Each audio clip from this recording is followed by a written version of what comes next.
The air in Nocturn was a carefully curated symphony of expensive scents.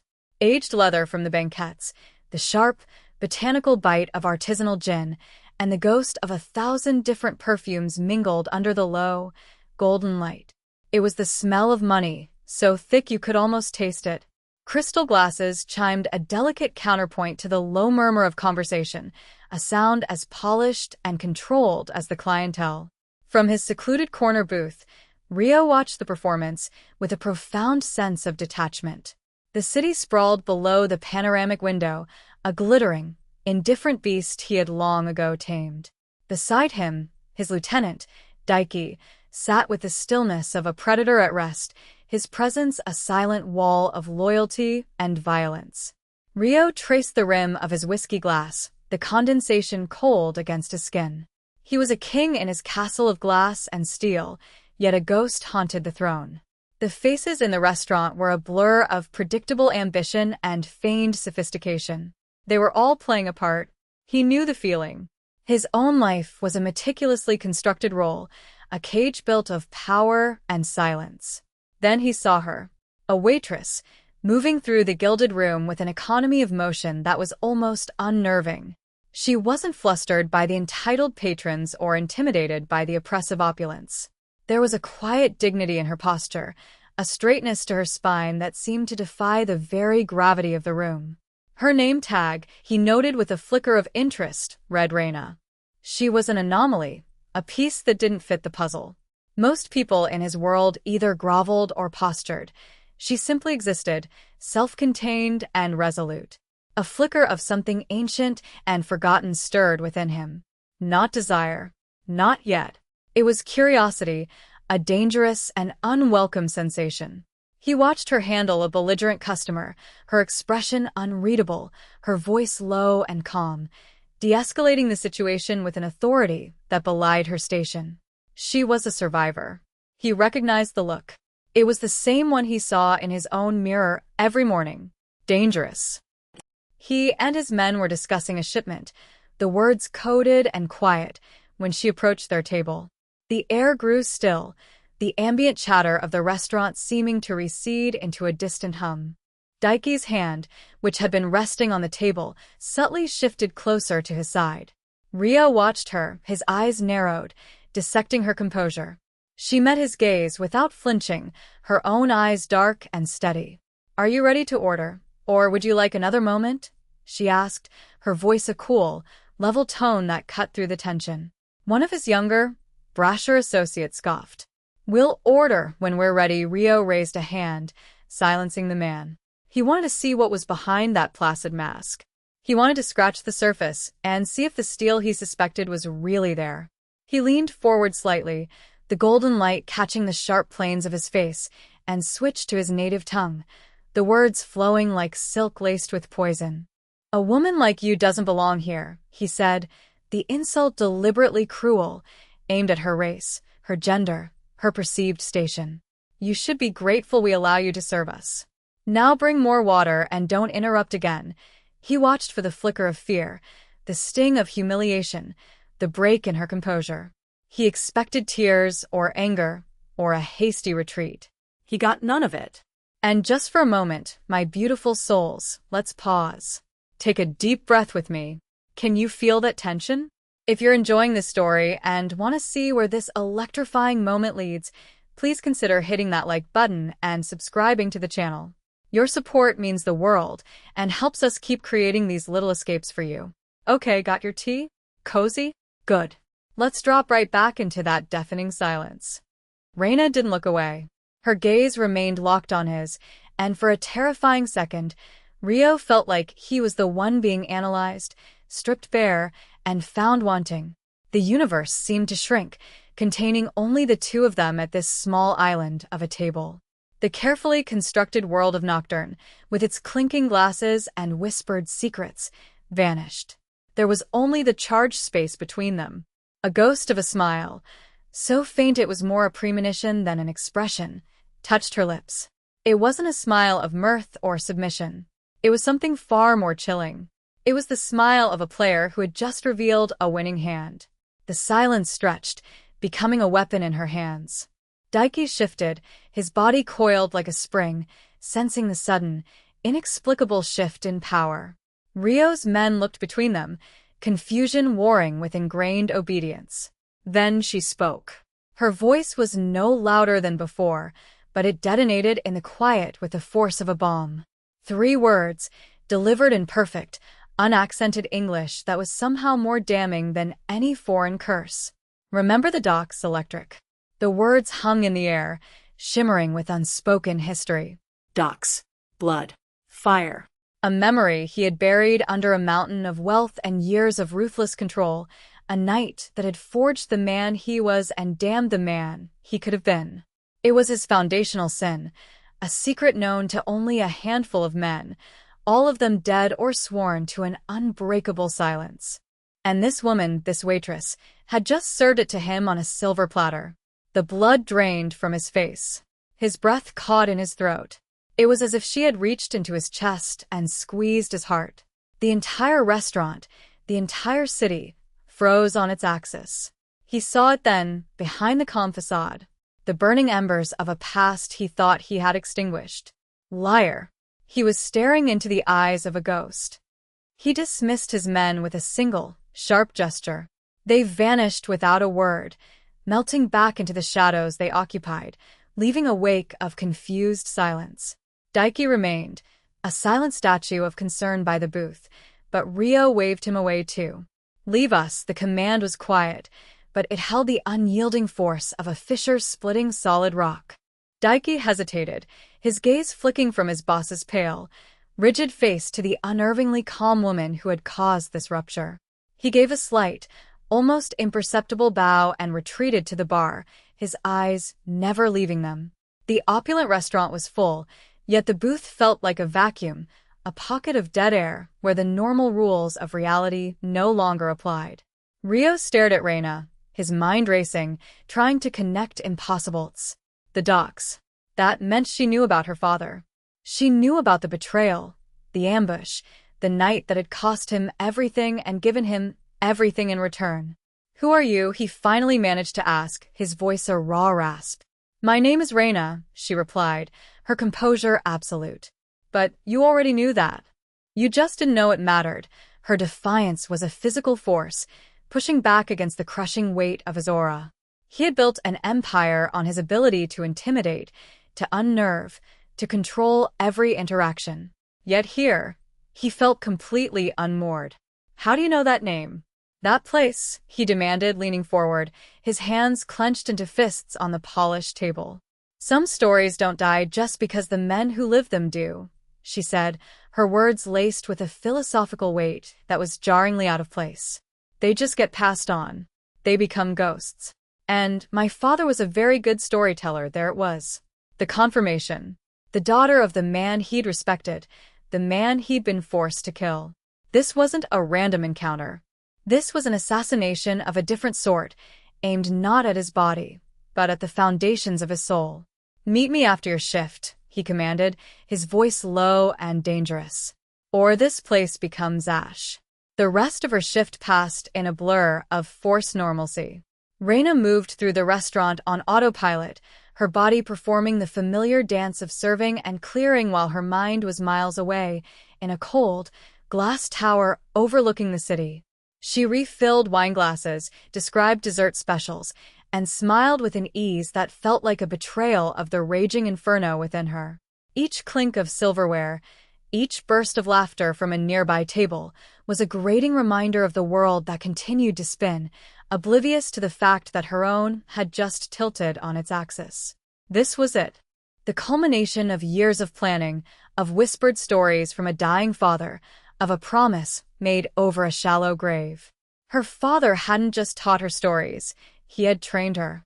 He had filled her mind with tactics and her body with the muscle memory of survival. He had forged her into a weapon, knowing that one day, the ghosts of his past would come for her. He had prepared her for Ryo. She had chosen Noctturn deliberately, after months of surveillance, learning his habits, his routines. She knew he favored the corner booth, that he always drank the same whiskey, that he came here when the ghosts grew too loud. She had counted on his arrogance, on his dismissal of her as nothing more than a servant. It had been her opening move in a game of chess he didn't even know he was playing. Fear was a cold knot in her stomach, a constant companion she had learned to live with. But it was a calculated fear, a tool she could use. It kept her sharp. What truly terrified her was the thought of failure, of letting her father's memory down. As she hung up her apron in the staff locker room, the cheap fabric felt alien against her skin. She was not a waitress. She was a reckoning. She looked at her reflection in the small, cracked mirror. The same dark, steady eyes her father had possessed stared back at her. "Revenge is a circle," he had once told her, his voice weak but his words strong. "Be sure you know why you're walking it." She knew why. It wasn't just for him. It was for the girl she had been, the one who had lost everything on those docks. She walked out into the cool night air, not as a victim heading to a monster's lair, but as a hunter, finally closing in on her prey. The elevator ascended in unnerving silence, a glass box climbing the spine of a steel giant. The city lights spread out below like a fallen constellation, a breathtaking view meant to intimidate, to remind any visitor of their own insignificance in the face of such power. Raina felt the pressure in her ears, but remained unmoved, her reflection a stoic silhouette against the glittering panorama. This was his cage. Expensive, beautiful, but a cage nonetheless. The doors opened directly into his penthouse office. The space was cavernous and minimalist, decorated in shades of charcoal and chrome. It was less a home than a monument to a man who had hollowed himself out to make room for his empire. Rio stood by the floor-to-ceiling windows, his back to her, a dark shape against the city's electric glow. He didn't turn as she entered. "My father respected you," Raina said, her voice clear and steady in the vast, quiet room. "He said you were a man of honor." Once Rio finally turned, his face a mask of shadows and cold light. "Honor is a luxury for men who have nothing to lose. Your father lost everything that night. So did I." He gestured to a leather chair opposite his massive desk. An invitation or a command. With him, the two were often the same. She ignored it, choosing to stand. She would not be made comfortable in the heart of her enemy's territory. "You call murder a loss?" She shot back, her voice sharp with a grief she had suppressed for a decade. "You call an ambush honorable?" "I call it survival," he countered, his voice low and intense. He moved from the window, circling the desk, his movements fluid and predatory. "Your father and I were played. We were set against each other by a third party, a man who wanted us both out of the way. Your father died because he trusted the wrong person. I survived because I trust no one." This was a new piece of the story, a detail her father, in his final, pain-filled days, had never mentioned. A lie? A desperate attempt to absolve himself? "The man who betrayed you is still out there," Rio continued, stopping a few feet from her. The proximity was a test, a challenge. "He's built his own empire on the ashes of that night. On your father's blood." The revelation hung between them, a poisoned truth. He wasn't just the monster from her past. He was a piece of a much larger, darker puzzle. The air crackled, thick with the weight of a decade of hatred and misunderstood history. Raina's carefully constructed plan, the simple, linear path of vengeance she had followed for so long, began to fracture. "You expect me to believe you?" she asked, her voice tight with disbelief and a sliver of something else, a desperate, unwanted flicker of doubt. "A convenient story to save your own skin?" "I have nothing to save," Rio said, and the raw emptiness in his voice was shockingly genuine. "My skin, as you call it, is a prison I've lived in every day since. I see your father's face every time I close my eyes. Not as a victim, but as a brother I was forced to strike down." He took another step closer, invading her space, forcing her to confront the man instead of the monster. His eyes, she saw now, were not just cold, they were haunted, filled with the ghosts of choices he could never undo. "You think this is power?" He swept a hand toward the glittering city below. "This is penance. A monument to my failure." The confession hung between them, raw and vulnerable. This was not the cold-blooded killer from her nightmares. This was a man trapped in a gilded cage of his own making, tormented by the same event that had defined her life. Her anger, the clean, pure flame that had fueled her for years, was now tainted with a confusing, murky empathy. "You still pulled the trigger," she whispered, the accusation losing its sharp edge, sounding more like a plea for it not to be true. "Yes," he admitted, his gaze unflinching. "I did. And you have every right to hate me for it. But your father's last words to me were not a curse. They were a warning. He told me about the real snake in the garden. He told me to protect his legacy. To protect you." The words struck her with the force of a physical blow. Protect her? This man, this architect of her pain, was bound by a promise to the very man he had killed? The clean lines of hero and villain dissolved completely, leaving them two broken people, bound by a single, tragic night on a dark, wet dock. The circle of revenge had become a tangled, impossible knot. His proposition landed in the ensuing silence, as radical and world-altering as the truth he had just revealed. "Help me," he said, the two words a surrender and a call to arms. "The man who orchestrated that night, who built his fortune on your father's grave and my soul, is named Marcus Thorne. He's untouchable, shielded by layers of legitimacy and political power. I've spent 10 years trying to find a crack in his armor." Alone, he wasn't asking for forgiveness. He was offering a target. He was offering her the one thing she craved even more than revenge: justice. "You are your father's daughter," Rio continued, his voice resonating with a respect that felt unnervingly real. "You have his fire, his intelligence. You walked into my world, right under my nose. You are the one ghost Thorne will never see coming." It was a dizzying, terrifying thought. To align herself with her lifelong enemy, to walk into the heart of the underworld he commanded. Her simple plan of retribution was gone, replaced by a complex and treacherous path. To refuse was to let the true villain win, to let her father's death be a mere footnote in another man's rise to power. To accept was to trust the man she had sworn to destroy. "Why?" she asked, the question fragile. "Why help me now? Why not just kill me and bury the secret for good?" Rio looked away, toward the endless city lights, and for the first time, she saw not a power player, but a deeply lonely man. "Because your father's ghost deserves justice," he said quietly. "And frankly, so does mine. This isn't about forgiveness. This is about balance. An eye for an eye. Not for you and me, but for us against him." He was offering her a new circle. Not one of revenge, but of retribution. It was a dangerous offer, a truce forged in blood and betrayal. Her heart pounded against her ribs, a frantic drumbeat of fear and a wild, traitorous surge of hope. She looked at the man who had taken everything from her, and in his haunted eyes, she saw the only possible path to getting it all back. Their alliance was a fragile, volatile thing, born of shared trauma rather than trust. They moved through the city's shadows, two ghosts hunting a third. Rio's world, which had once seemed an impenetrable fortress of power, revealed its gritty underbelly. They met not in sterile boardrooms, but in the back rooms of smoky jazz clubs, dusty warehouses that smelled of ozone and decay, and rain-slicked alleyways where secrets were traded like currency. Here Rio was different. Stripped of his corporate armor, he was more alert, more dangerous, but also more alive. He taught her to see the city not as a collection of buildings, but as a web of influence, loyalty, and debt. In turn, she brought a perspective he had long lost, a moral clarity, a righteous anger that cut through the cynical pragmatism of his world.